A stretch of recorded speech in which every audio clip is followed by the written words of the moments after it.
kitabnya kita dipesan dalam perjalanan sekarang ni. Dan ya, Sabtu lalu kita bahas tentang cobaan, berbagai cobaan. Sekedar mengingatkan kembali, sekedar ingat kembali lah kajian minggu lalu, kita ulang balik sikit saja, yaitu surat Al-Anbiya ayat 35. Allah berfirman, a'udzubillahi minasyaitonir rajim, kullu nafsin dha'iqatul maut wa nabluukum bis-syarri wal khairi fitnah wa ilaina turja'un. Setiap yang bernyawa pasti mati. Ingat. Jadi mati ini pasti. Tanda mati, mati juga. Lari dari mati, mati juga. Jadi mati ini pasti. Jadi ingin saya ingatkan apa? Jangan takut mati, salah itu. Berani mati juga jangan.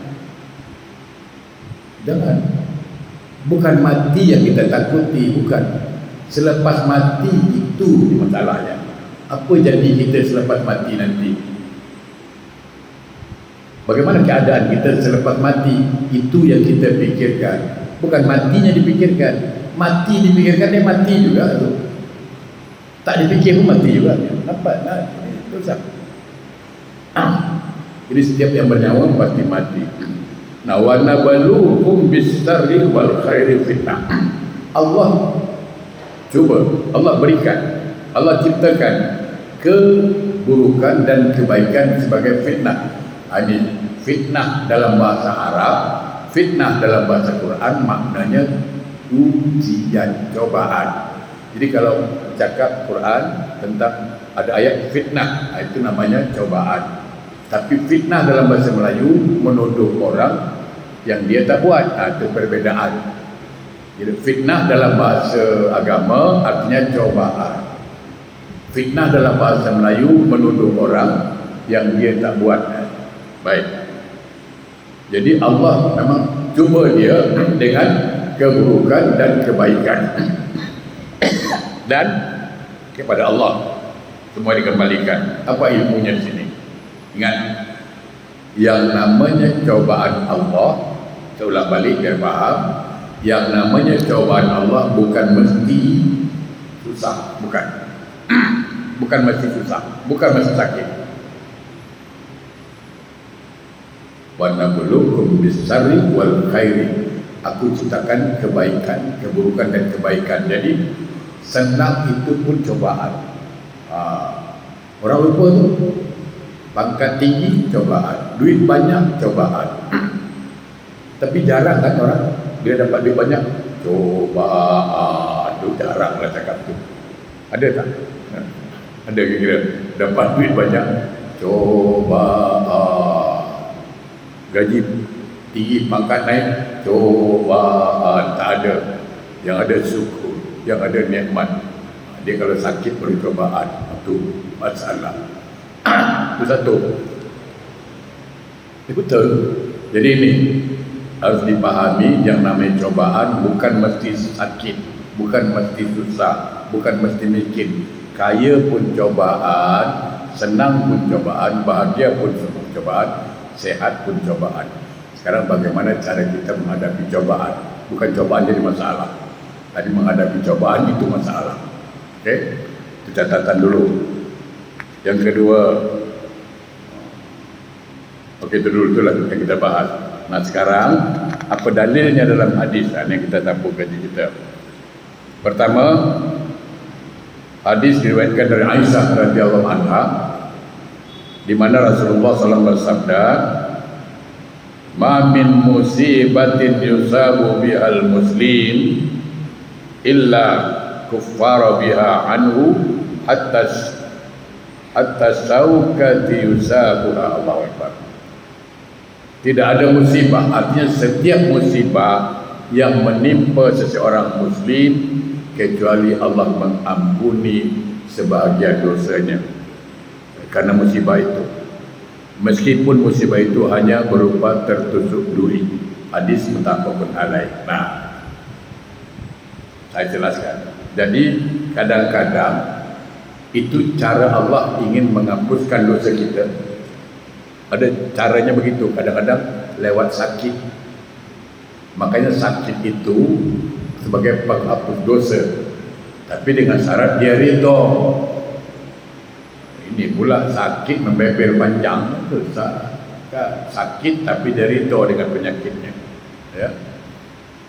Tak ada orang macam Nabi Ayub lah, kalau kita tak mampu lah. Nabi Ayub tu sakit, itu isteri dia sampai cakap apa, dalam bahasa Melayu lah dia cakap apa, wahai Ayub, engkau kan Nabi, mintalah dengan Allah supaya sembuh, minta dengan Allah supaya sembuh. Apa kata Nabi Ayub? Aku malu lah. Malu dia cakap. Kenapa malu? Bertahun-tahun aku sehat, bertahun-tahun aku sehat, baru berapa lama lah sakitnya, dah mengadu, dah minta sembuh, malu aku. Tengok, kita pula bertahun-tahun sehat, baru sekali batuk sibuk, saat bacakan Fatihah selagi Astagfirullahaladzim. Tak salah lah, saya kata tak salah lah, ya kan, baru batuk. Nabi Ayub tengok, beliau minta apa? Dua. Dasar kita tak sanggup. Apa dia cakap? Ya Allah, aku sakit, seluruh tubuhku berkudis sakit, aku minta kau dua saja. Apa dia bilang? Semua tubuh aku sakit, aku redha, aku ikhlas menerimanya, tak apa. Tapi tolong ya Allah, jangan lisan aku dengan sakit dan hati aku dengan sakit. Kenapa ya Allah? Kerana kalau lisan aku sakit, aku tak boleh nak berzikir lagi menyebut nama Engkau. Yang kedua, bila hati aku sakit, hati aku membusuk, maka tak ada tempat lagi untuk bersyukur kepada-Mu. Luar biasa dia. Ya. Kalau lisan aku sakit, tak ada berzikir lagi. Akhirnya Nabi Ayub minta kepada Allah. Setelah dia, saya dah sampaikan surah Al-Anbiya 83 untuk 100. Itu diamalkan lah. Yang sakit, amalkan itu.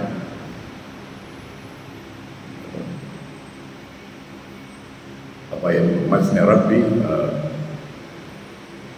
ya Rabb, masnya wa anta arhamar rahimin, itu ujungnya. Kadang-kadang mudah ingat anni masanat duru, kalau kadang-kadang itu ayatnya dibaca, anni masanat duru wa anta arhamar rahimin, ya Allah, aku sakit, Engkau Maha Pengasih Maha Penyayang. Jadi ada musibah kadang-kadang untuk menghapus dosa. Ada satu lagi, ini hadis riwayat Malik dan Al-Bukhari, artinya hadisnya sahih. Apa hadisnya? Man yuridillahu bihi khairan yusibu minhu. Siapa yang dikehendaki oleh Allah akan memperoleh kebaikan, maka dia akan diuji oleh Allah. Jadi kadang-kadang cobaan itu ujian yang Allah beri pada kita untuk mengangkat darjat kita menjadi hamba Allah yang taat. Allah ingin kita jadi orang baik. Macam inilah. Tak usah cakap Allah lah. Kita sendiri sebagai suami, kadang-kadang isteri kita ni betul tak isteri kebaikan. Kita bukan nak uji apa. Betul tak? Dia Raja. Nak tahu isteri kita baik tak baik, kena uji dulu. Betul ke dia baik? Uji dulu. Oh, betul lah. Ya kan? Jadi itu. Jadi ketika Allah menguji kita, makanya jangan cakap lagi. Selalu kita dengar itu, selalu mulai hari ini jangan cakap itu lagi. Kalau cakap juga, sampaikan hadis ini. Kenapa ya? Aku sekarang rajin solat, tahajud aku rajin dah buat, baca Quran pun aku dah selalu buat, zikir aku dah buat semua. Tapi cobaan aku ni tu itulah dia. Itulah dia. Itu yang Allah ingin mau. Jangan mengeluh. Ya. Mayuridillahu bihi khairan yusibu min. Kalau Allah nak ingin kau jadi orang baik, Allah uji kau terus. Itu kita tidak bersungut. Apa semakin aku dekat dengan Allah, semakin rajin ke masjid, apalagi belajar dengan Ustaz Windu, makin banyak cobaan. Tengok Ustaz Windu pun dah cobaan. Tengok muka dia pun dah cobaan. Macam mana lah. Astagfirullahaladzim. La ilaha illallah Muhammad Rasulullah. Itu saya sampaikan. Jadi ketika Allah pun Allah ingin kita baik, Allah ingin kita baik, bersyukur. Jangan lagi cakap kenapa semakin aku dicuba, makin dekat dengan Allah, makin banyak ujian, makin rajin solat, makin banyak ujian. Jangan cakap. Bukan, saya selalu cakap, bukan ujian jadi masalah. Bagaimana menghadapi ujian? Okey, tengok, perhatikan hadis Nabi riwayat Muslim. Hadis Nabi riwayat Muslim. Ajaban li amril mu'min, inna amrahu kullahu khairan Allah. Sungguh menakjubkan perihal orang-orang beriman. Kullu khairan, semua baik. Bagi orang Islam, bagi orang beriman, semua cobaan Allah itu baik. Baik semua. Karena dia tahu akhirnya apa? Walaysa dzaka li ahadin illa lil mu'minin in asabathu sarra sakra wa kana khairan lahu wa in asabathu darra sabar wa kana khairan lahu. Yaitu semua persoalan baik, dan itu tidak terjadi kecuali dia betul-betul beriman kepada Allah. Kalau dianugerahi sesuatu yang menyenangkan, dia bersyukur. Jadi kalau dicuba dengan sesuatu yang senang, pangkat tinggi, duit banyak, harta melimpah, kalau dia dicuba dengan sesuatu yang menyenangkan, dia akan bersyukur. Jadi jawapan dari cobaan itu syukur. Jadi ketika diuji oleh Allah oleh harta berlimpah, duit banyak, pangkat naik, maka kalau dia bersyukur, dia sukses, dia berhasil. Tapi kalau dia gaji banyak, dapat nikmat, duit banyak, dia lupa diri, dia kufur nikmat, maka dia gagal. Sebaliknya, bila dia ditimpa musibah, jawapannya ada sabar, dan itu adalah yang terbaik baginya. Jadi begini, saya selalu mengatakan, ketika Allah uji kita dengan kesenangan, nikmat, duit banyak, Allah menawarkan lagi, kau nak lagi tak? Itu bahasanya. Kita dialog di situ. Allah kasih duit, rezeki banyak. Ini duit Allah kasih, ini pangkat Allah kasih, ini harta banyak Allah kasih. Sekarang Allah tanya, kau nak lagi ke tidak? Itu jawapannya apa kira-kira? Ada yang menjawab tak nak? Ada. Semua jawapannya nak. Soalan Allah. Jadi Allah kasih nikmat, ni duit, ni harta, ni semua, ambil. Kau nak lagi? Yang namanya manusia tidak ada istilah tidak, pasti mau, ya kan?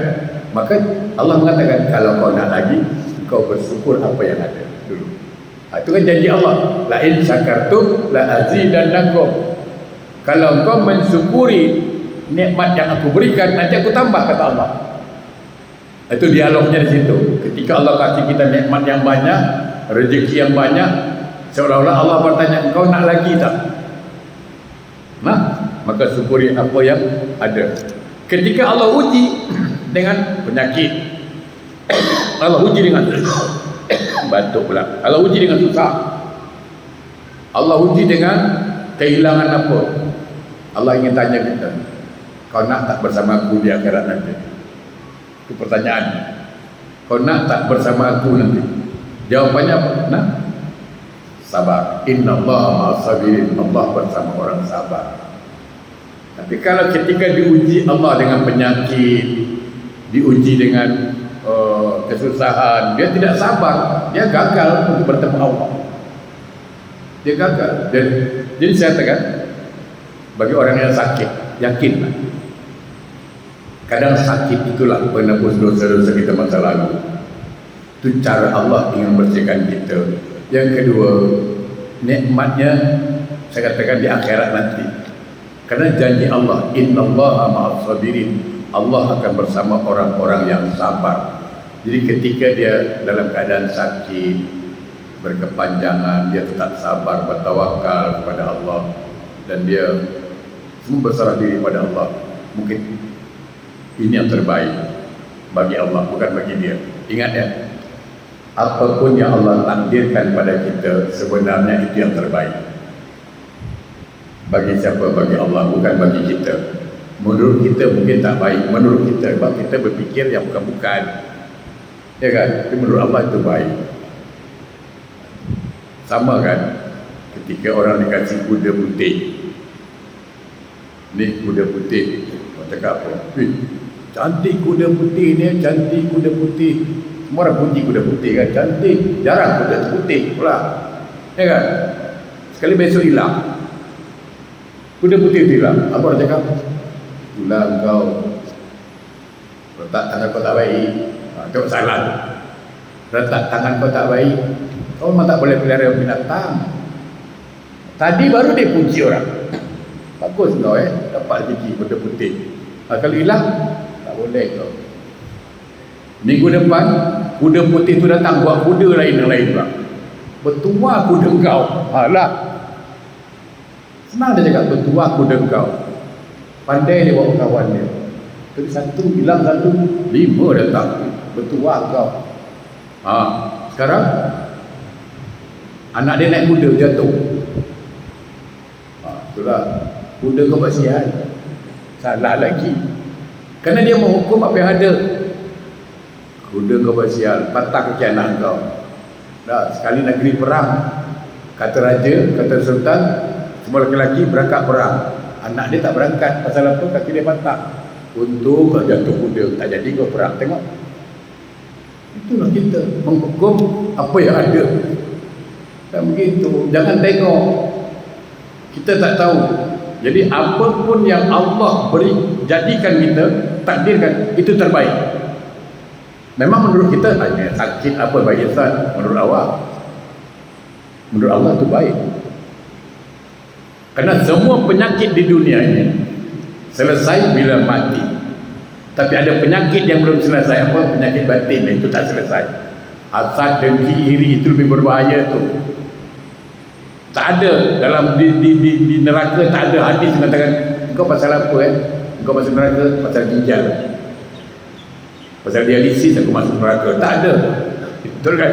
Engkau pasal apa masuk neraka? Aku diabetes, kolesterol tinggi. Tak ada. Orang masuk neraka pasal diabetes ke, ginjal ke, kidney ke, tak ada. Orang masuk neraka pasal apa? Hasad, dengki, iri. Itu. Jadi bagi orang Islam, bagi orang beriman, ya, semua baik. Bila dapat sakit, dia akan mengatakan Alhamdulillah. Mungkin cara Allah, inilah cara Allah mengampunkan dosaku. Mana mau diazab di akhirat nanti? Ya kan? Mana mau?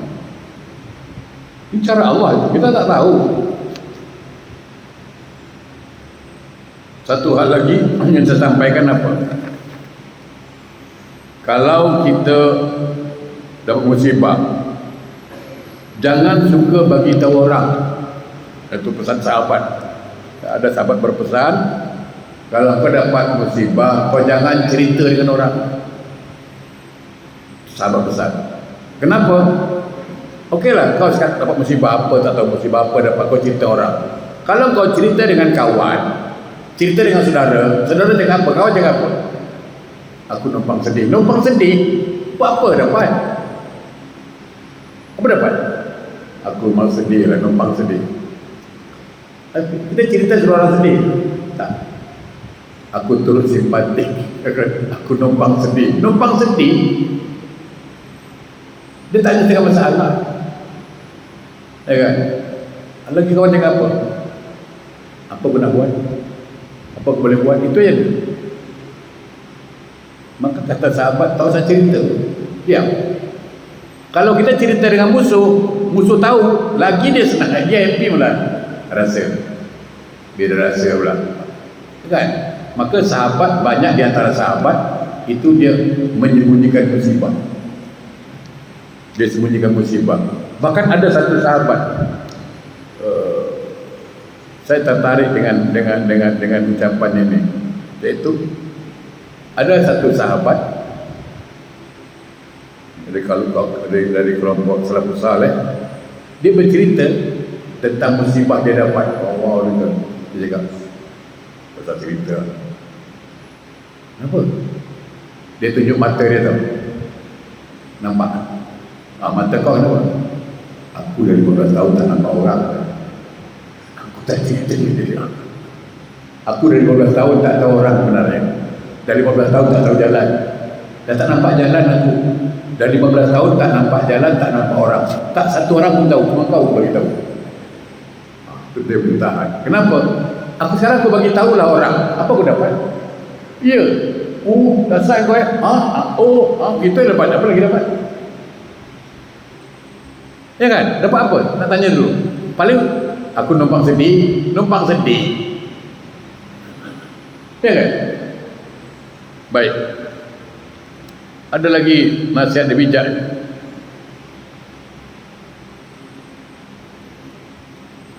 Al-Fudail bin Iyad berkata, man saka musibatan nazalat bihi fa akan nama saka rabbahu. Barang siapa mengeluh terhadap musibah, dia mengeluh terhadap musibah, mengeluh dengan siapapun, hakikatnya dia sedang mengeluh pada Allah. Karena musibah itu datang dari Allah. Itu kita harus faham, tidak ada musibah yang Allah berikan kepada kita tak kuat, pasti kuat. Karena konsepnya la yukallifullahu nafsan illa wus'aha. Allah tidak mungkin memberatkan kami kecuali batas kemampuanmu. Tak mungkin Allah cuba kita yang kita tak mampu.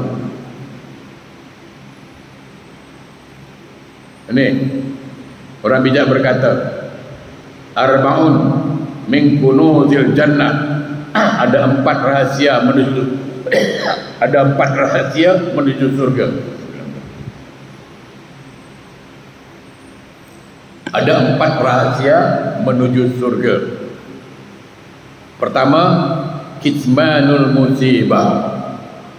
Sembunyikan musibah. Jadi apa cobaan Allah, dia jalani santai, relax. Karena pasti ada ujung, endingnya pasti ada. Saya tengok, sebenarnya mudah urusannya. Saya pun ada cobaan. Pasti ada cobaan. Saya ada cobaan, Haji Lima ada cobaan, Haji Raja ada cobaan, Kaitun ada cobaan. Pasti semua ada cobaan. Sebenarnya simple. Kalau saya ditanya, bagaimana Ustaz soal cobaan Ustaz? Ada ayat 1000 dinar. Siapa hafal ayat 1000 dinar kan? Kan ayat itu jelas. Itu bukan untuk bayar utang. Ini kadang kita ni kalau ayat tu untuk bayar utang, cari duit. Paham ya ayat tu. Ini ayat tu gantung-gantung. Itu bukan gitu. Wa may yattaqillaha yaj'al lahu makhraja. Itu kan itu ayatnya. Wa yarzuqhu min haitsu la yahtasib. Itu kan, itu dipakai untuk bayar utang. Gantung sana bapak tangkal. Itu dekat pelajari. Saya itu konsep saya tu. Kalau ditanya Ustaz ada cobaan? Banyak saya cobaan. Ada. Macam mana Ustaz menghadapi cobaan? Itu ayatnya. Itu ayatnya. Wa may yattaqillaha yaj'al makhraja. Bila engkau bertawakal kepada Allah, Allah kasih jalan keluar. Saya tak mau tahu macam mana selesai Ustaz. Mana aku tahu, nanti Allah kasihlah. Kenapa? Syaratnya bertawakal, berserah diri pada Allah. Itulah makna Allahu Akbar. Kita ni bercakap pandai Allahu Akbar. Artinya apa? Allah Maha Besar. Kalau sudah Allah Maha Besar, yang lain kecil. Kan begitu? Ada masalah, bawakan kepada Allah Maha Besar. Selesai masalah. Nabi Yunus ditelan ikan. Masalah tak ditelan ikan? Masalah. Lalu apa kata dia? La ilaha illa anta subhanaka inni kuntu minadh zalimin. Dia berserah pada Allah. Allah suruh ikan pergi ke pantai, habis itu memuntahkan Yunus tu. Cuba kalau dia tak mengaku, Nabi Yunus tak berserah pada Allah, dia cari mulut ikan, dia keluar daripada mulut ikan, sekali keluar ke tengah laut, tak pandai berenang pula tu, kan susah. Apapun masalah kita, bertawakal pada Allah, berserah diri pada Allah. Allah, engkau yang kasih aku cobaan, ya, beri aku kekuatan untuk menghadapi cobaan itu dan beri aku jalan keluar. Dari mana? Min haitsu la tasib. Kau tak tahu dari mana. Ada jalannya. Kadang-kadang kita sedang jalan-jalan, lama tak nampak. Baik. Dia cerita-cerita, aku bagi kau jalan kau. Kan? Kadang-kadang itu maka silaturahim jangan putus. Silaturahim jangan putus, silaturahmi jangan putus. Apa bezanya silaturahim, silaturahmi? Tanya juga tu. Apa bezanya silaturahim, silaturahmi? Kalau adik-beradik namanya silaturahim, kalau dia orang lain silaturahmi, itu kamus bahasa. Dan saya dengan Haji Razak, jangan putus silaturahmi karena bukan silaturahim, ya kan? Silaturahmi itu kamus bahasa. Saya dengan Haji Halimah silaturahmi lah. Tapi kalau adik-beradik, jangan jaga silaturahim karena dasar satu rahim. Adik-beradik satu ibu, atau nama silaturahim, itu kata kamus bahasa, wallahu alam lah. Bagus juga tu belajar sikit bahasa tu. Jadi kalau ada musibah, larikan pada Allah. Nanti jalan keluarnya biar Allah yang selesaikan. Ya. Apa lagi? Kitmanus sadaqah. Apa lagi amalan untuk surga? Kitmanus sadaqah. Setelah sembunyikan musibah, kitmanus sadaqah, sembunyikan sedekah. Ustaz, saya dah sembunyikan sedekah Ustaz, tapi orang tahu juga, tak ada masalah. Orang nak puji, pujilah. Yang salah bila kita minta puji, yang salah tu kita minta puji. Orang puji tak ada masalah. Kau jangan puji-puji aku, tidak. Orang puji tak ada masalah. Orang nak kata tak ada masalah. Yang penting bukan dari kita, bukan kita nak minta puji. Itu penting. Kadang-kadang ada orang lah, niat dia tak ikhlas lah, dia riak lah. Mana kau tahu dia tak ikhlas? Aku tahulah, sekilas ikan di laut dah tahu jantan betina. Pergilah. Boleh pula dia tahu sekilas ikan di laut jantan betina. Apik jual ikan 40 tahun, dia pun tak tahu ikan jantan betina. Ini kan kacau punya orang. Dalam hati tak ada yang tahu, Allah yang tahu. Kadang-kadang orang ni berlebih. Boleh tahu tu aku sekilas ikan di laut dah tahu jantan betina.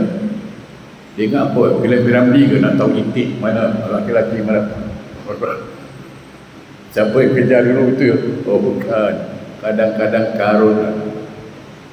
Tak usah mendahului Allah. Orang nak riak tu urusan dia lah. Kita tak boleh hukum dia. Aku tahulah dia riak. Jangan. Tak. Dari mana kau tahu? Tengok itu masalah hati, masalah. Tak ada yang tahu. Akhir si pelaku dan Allah yang tahu. Tak ada yang tahu. Siapa yang tahu niat kita ni? Ya. Sembunyikan sedekah. Orang puji tak ada masalah. Yang salah tu kalau kita minta dipuji, riak, itu yang salah. Apa lagi?